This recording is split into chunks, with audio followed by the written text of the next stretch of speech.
Hello दोस्तों, बहुत बहुत स्वागत है हमारे YouTube channel study with Vishal Singh में।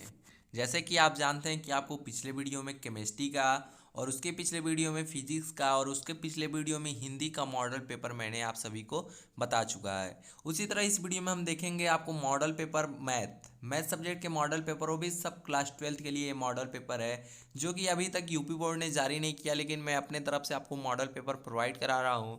लगभग इसी तरह के 100% आपको इसी तरह के प्रश्न आपको आएंगे एग्जाम में। तो जो भी प्रश्न इस मॉडल पेपर में आपको दिए गए हैं बहुत ही मोस्ट इंपॉर्टेंट प्रश्न हैं। इस मॉडल पेपर के एक बार हल करने की ज़रूर कोशिश करेंगे और पूर्णांक देखेंगे कि 100 में से मेरा कितना नंबर मिल रहा है। इसी तरह जितना आप हल कर पाएंगे उतनी आपकी तैयारी हुई है, आप ये अनुमान लगाएंगे। उसके बाद फिर से आप कोशिश करेंगे जो प्रश्न बचते हैं उसे या अपने बुक से या कहीं से हेल्प लेकर आप उसे हल करने की कोशिश करेंगे, लेकिन एक बार ज़रूर इस मॉडल पेपर को हल कर लीजिएगा। तो आइए हम देखते हैं किस तरह के आपके मॉडल पेपर आने वाले हैं आपके एग्ज़ाम में। तो ये रहा आपके सामने मॉडल पेपर। जिस तरह आपके एग्जाम में आपको दिए जाते हैं प्रश्न, ठीक उसी प्रकार इस प्रश्न पत्र में है।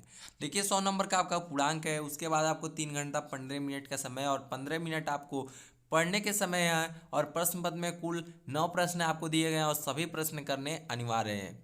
इसमें कितने खंड को हल करना है, प्रश्न के अंक के मुख्य सम्मुख है, मतलब कि आपको जो सम्मुख पे अंक लिखे गए हैं मतलब आपके नंबर है, कितने नंबर के प्रश्न है। देखिए सभी खंड इसमें करने अनिवार्य है। पहले प्रश्न में तो पहले प्रश्न में आपको 5 प्रश्न दिए गए हैं और एक तरफ से मैं बोलूँ तो बहुविकल्पी प्रश्न है। तो बहुविकल्पी प्रश्न 5 हैं, तो 5 नंबर पहले प्रश्न से आपको पूरे के पूरे हल करने हैं। इसी तरह दूसरे प्रश्न में भी आपको 5 प्रश्न हैं, लेकिन ये आपको अति लघुत्री थोड़ा सा इसे हल कर कर आपको लिखना पड़ेगा। इसमें केवल आप विकल्प को लिख देंगे तब आपको सही माना जाएगा, लेकिन दूसरे प्रश्न में आपको अति लघुत्री प्रश्न है, इसमें भी सभी खंड करने अनिवार्य हैं और एक एक नंबर के प्रश्न है तो 5 नंबर यहाँ से भी आपको मिल सकता है, लेकिन इसमें आपको हल करना पड़ेगा। और इसमें भी अगर हल करते हैं तो सही है, लेकिन डायरेक्ट अगर आप जैसे इसमें ऑप्शन दिया गया है ABC, जो भी C लिख देंगे ऑप्शन सही है तो आपको सही मान लिया जाएगा। हल भी कर देते हैं तब भी सही है। अब देखिए यहाँ पे तीसरा प्रश्न। तीसरे प्रश्न में भी सभी खंड करने अनिवार्य हैं और 4 प्रश्न दिए गए हैं और प्रत्येक प्रश्न के 2-2 नंबर प्रश्न है, तो 8 नंबर आपको तीसरे प्रश्न से।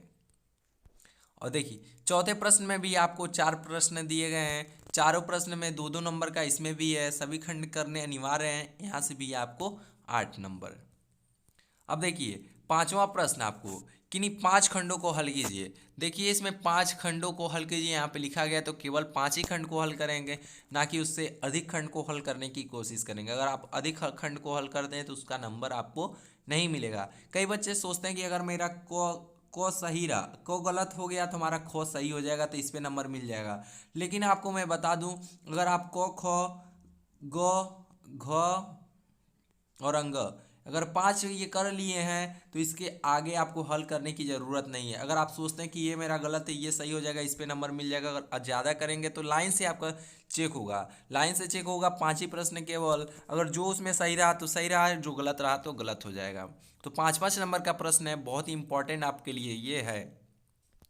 तो यहाँ पे आपको 25 नंबर यहाँ से आपको मिलेगा। अभी अगले पेज पे और भी प्रश्न इसके दिखेंगे। देखिए इसमें 6 प्रश्न आपको दिए गए थे, 6 प्रश्न दिए गए थे, 2 प्रश्न यहाँ पे है, तो आपको यहाँ से केवल 30 नंबर के इसमें प्रश्न दिए गए हैं, लेकिन आपको इसमें 5 ही करना है। तो 5 और एक प्रश्न आपको कितने नंबर का है, 5 नंबर का, तो 25 नंबर यहाँ से। अगर आप लाइन से हल करते हैं किसी एक प्रश्न को आपको इसमें छोड़ना है, ये याद रखेंगे। लेकिन अगर आप खुद से हल करेंगे तो आप कोशिश करेंगे कि पूरे प्रश्न को हल करने के लिए, लेकिन जब एग्जाम में बैठेंगे हल करने के लिए तो कोशिश करेंगे 5 ही प्रश्न को हल करने के लिए। अब देखिए 6वें प्रश्न से, 6वें प्रश्न में भी आपको 6 प्रश्न इसमें दिए गए हैं और इसमें भी आपको कितने हल करने हैं, 5 ही प्रश्न को हल करने हैं। तो ये भी बहुत ही मोस्ट इंपॉर्टेंट प्रश्न आपके लिए रहेगा, जो कि आपके हर बार एग्जाम में पूछे गए हैं लगभग। देखिए 7वां प्रश्न में आपको दिया गया है, आपको निम्नलिखित में से किसी एक खंड को हल कीजिए।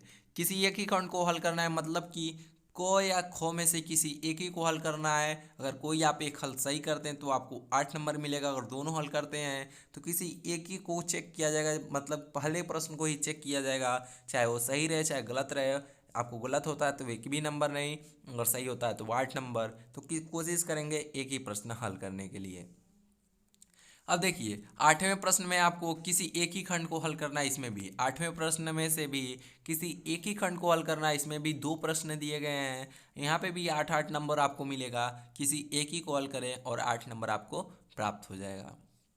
9वें प्रश्न में भी आपको किसी एक ही खंड को हल करना है और इसमें भी आपको 8-8 नंबर दिए गए हैं, जो कि बहुत ही मोस्ट इंपॉर्टेंट प्रश्न है। सब में के 7वां 8वां 9वां और 6वां प्रश्न में से सब बहुत ही मोस्ट इंपॉर्टेंट प्रश्न है। इसको ज़रूर आप हल कीजिएगा, बहुत ही आपके लिए फ़ायदेमंद होगा आपके एग्ज़ाम में। तो ये रहे मैथ के मोस्ट इंपॉर्टेंट क्वेश्चन। आगे भी आपको अगले सब्जेक्ट के मिलते रहेंगे। तो फिलहाल था इस वीडियो में बस इतना ही। मिलते हैं अगले वीडियो में और भी अन्य जानकारियों के साथ। तब तक के लिए जय हिंद, वंदे मातरम।